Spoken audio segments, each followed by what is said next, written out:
Ya lewat Allah kita tambah setengah jam lagi apa aja bapak kita sholat apa berarti itu banyak. Tadi kita kembali kita kan sudah bisa nih langsung aja kita ke topik inti ya ke peringatan Maulidnya. Ustaz, apa hikmahnya Ustaz? Apa untungnya? Bapak Ibu yang dirahmati Allah Subhanahu wa taala, ketika Allah sampaikan dalam surah Allah, bahkan Allah kokohkan dalam Al-Quran, celaka Abu Jahal, Abu Lahab, celaka Abu Lahab, istrinya juga celaka, harta benda apapun yang ia usahakan itu celaka. Tak ada manfaatnya, semuanya dikerak neraka jahanam, diabadikan dalam Allah. Akan tetapi beliau ini, Abu Lahab ini, kalau masalah dosa, tak usah kita bahas lagi, kan begitu Pak? Dah tahu kita, dekat rumah Nabi Muhammad, dia dilemparnya kepada Umar Rasul. Apa itulah? Jahilnya Abu Lahab ini kan, apalagi masalah dakwahnya, dia hujatnya Rasul itu. Tapi Bapak Ibu yang dirahmati Allah Subhanahu wa taala, Abu Lahab ini ternyata diringankan oleh Allah dosanya, azabnya di setiap hari Senin Pagi. Coba bayangkan, dikurangi. Apa sebabnya Ustaz? Dikurangi dosa Abu Lahab ini. Ternyata kasusnya adalah ketika Rasulullah SAW lahir, beliau ini adalah pamannya Rasul. Dia memiliki budak namanya Suwaibah, yang kita tahu Suwaibah itu adalah juga ibu susuannya Rasulullah SAW. Tetapi sebelum dia menyusui, dimerdekakan oleh Abu Lahab itu karena dia senang mendengar lahirnya Rasulullah SAW.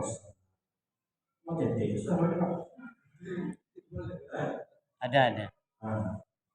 Jadi kita Pak, sorong habis dari malam. Kalau kita roti ada kan? Jadi begitu Pak Bu yang dirahmati Allah. Dikurangi azabnya.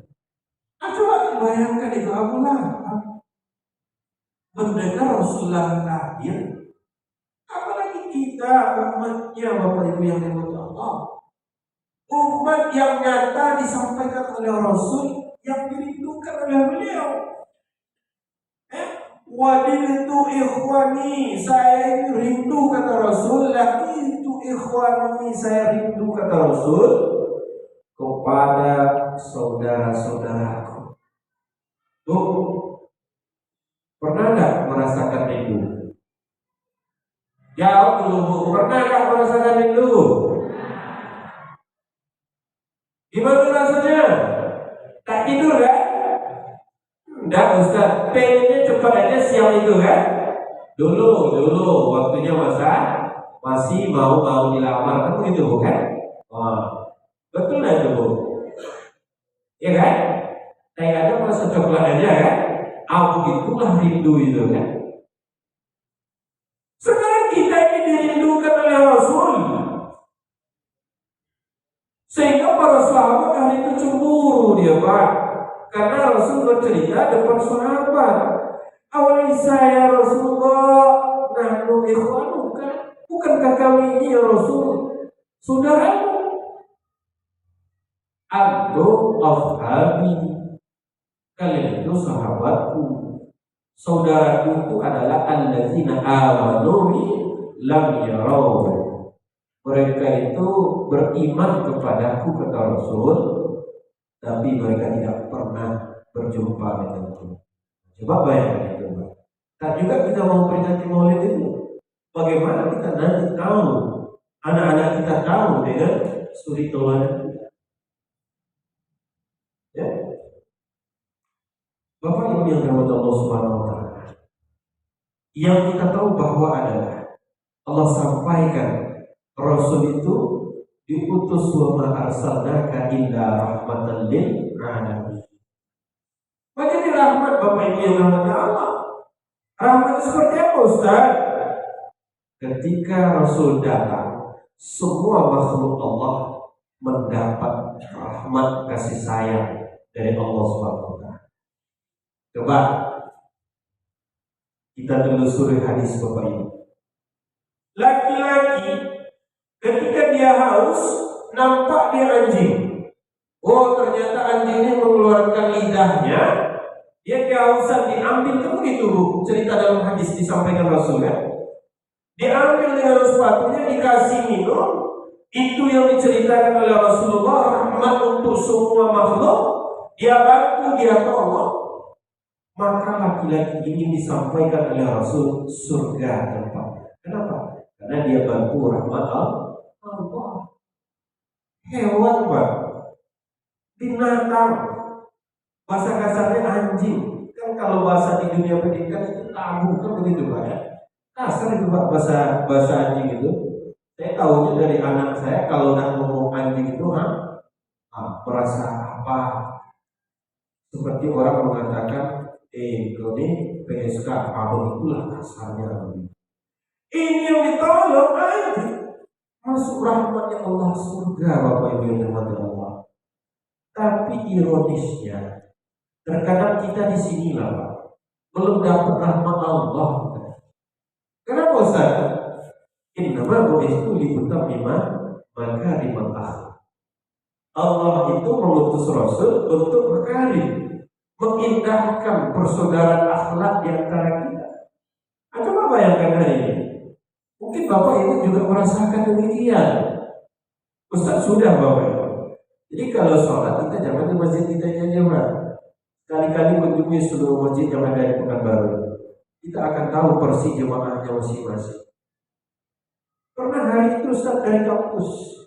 Ustaznya nggak kayak gini Pak, nggak pakai jubah, pakai kemeja. Nah, mungkin Ustaz ke kampus pakai jubah nanti. Kemana Ustaz? Pak kata mahasiswa itu. Mau tawaf gitu kan. Ketika Ustaz berhenti di satu masjid Bapak Ibu yang dirahmati Allah, sholat kita pakai stylenya beda dengan mereka. Kita tidak ditengok Bapak Ibu. Setelah sholat kita salam, mau salam ada, tak juga ditengok. Ini coba bayangkan di mana letaknya rahmat Allah Subhanahu wa taala. Dalam masjid kita tak mau nengok saudara kita, tak mau tegur sapa, masih sombong. Itu iblis itu Bapak Ibu. Iblis yang sombong seperti itu. Nah ini banyak kita dengar. Mungkin Bapak juga merasakan, Ibu juga merasakan demikian. Kalau ada orang-orang seperti ini, lebih dahsyat daripada yang kita berikan rahmat Allah tadi kepada dia binatang berbeda. Berarti dia belum mendapatkan rahmat itu Bapak Ibu. Ini yang perlu kita perhatikan. Mulai dari taubat kita kepada Allah. Tak ada lagi kata-kata sombong. Jumpa sama saudara kita, walaupun tak kenal kita, walaupun tak tahu kita agamanya, yang namanya itu makhluk Allah, senyum Bapak Ibu yang dirahmati Allah. Bukankah begitu yang diajarkan Rasul? Seperti apa? Orang bertanya kepada Bunda Aisyah radhiyallahu anha, bagaimana Rasul itu? Karena Nabi sallallahu alaihi wasallam, Rasul itu adalah dhahakan tabasya. Beliau itu kalau di rumah suka ketawa sedang gurau, suka senyum. Makanya Bapak Ibu yang dirahmati Allah, sampaikan oleh Rasul kepada kita, tabasyum sedekah. Senyum itu adalah sedekah. Itu sebabnya Rasul kalau kita tebar sunnah-sunnah itu kita dirindukan. Bu, kita subuh, ya rindu sama suaminya bu. Bu, rindu tak sama suami? Masih rindunya Pak. Araso gitu Pak. Tidak ada kita dirindukan ibu-ibu nih. Apa pasal ini Pak? Ada tuh. Kalau tak ada kita tengok dulu. Apa di kasus itu kan? Apa pasal yang kita minta dirindukan oleh istri ini. Adakah Rasul menyampaikan demikian? Satu tadi disampaikan oleh Rasul, kalau di rumah tuh suka senyum lah, suka ketawa, sedang kurang lah sama istri itu. Yang kedua, kata Bunda Aisyah, ternyata Rasul itu ketika di rumah, ya, ada pakaiannya wayang itu sawah. Ada pakaiannya hari itu dicontohkan robek, dia jahit, begitu dia Pak, dijahit. Ya, wayang sikun na'la. Ada sebenarnya hari itu Pak putus, dia sambung dia Pak, dijahit dia sendiri. Kalau bahasa sekarangnya dia lem sendiri. Begitu perlakuannya Rasul. Dan dia juga mengerjakan pekerjaan-pekerjaan rumah lainnya. Itu suri teladan yang diberikan oleh Rasul. Kalau ini Bapak Ibu, enak Ibu loh. Kalau ini Pak yang kita lakukan, pasti Ibu itu akan merasa kehilangan dengan kita.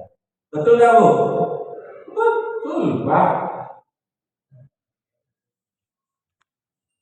Kan ya Pak? Enggak kan? Dan terkadang Pak, kita ini betul-betul kayak raja. Makan doa ibu udah kecapean di dapur, capek masak dari tadi, udah panas-panasan, belum juga suami mau duduk di meja lagi. Kenapa? Cuci tangan belum datang. Ya kan Bu? Nasi belum dituangin. Nah, coba bayangkan. Pak, tisu kalau belum ada, belum mau dia makan dulu. Nah, ada orang karakter seperti ini. Ada. Bahkan paling lakanya kan begitu bukan? Lakanya yang paling tak mau ngangkat nolong nama. Piring itu angkat ke wastafel, bantu istri itu. Piring makan aja sendiri, cuci jadilah. Ini enggak. Habis makan dah kenyang, yang jadi rokok. Begitu luar pintu jendela masak, begitu kan? Aduh, akan dirindukan suami istri Pak. Ini yang diajarkan oleh Rasul kepada kita. Setuju Bu? Nah, nampak Pak tuh? Ya kan?